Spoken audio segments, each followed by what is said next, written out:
మనం ఆత్మఫలం సంతోషం గురించి చెప్పుకుంటున్నాం కదండి. అవును.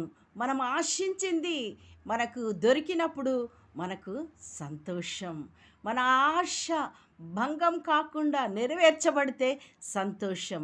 మనం బైబిల్‌లో చూద్దామా? సామెతలు 24:14 నీ ఆత్మకు జ్ఞానం ఎట్టిదని తేనె లాంటిదని తెలుసుకొనుము.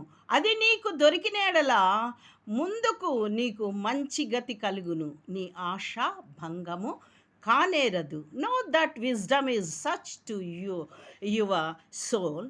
If you find it there will be a future and your hope will not be cut off. మన ఫ్యూచర్‌లో మన కోరిక నెరవేర్చడం తథ్యం. ఎందుకు అనంటే జ్ఞానము కలిగి ఉండటం. జ్ఞానం ఎక్కడి నుంచి వస్తది? యెహోవాయందు భయము, భక్తి కలిగి ఉండుటే జ్ఞానానికి మూలం.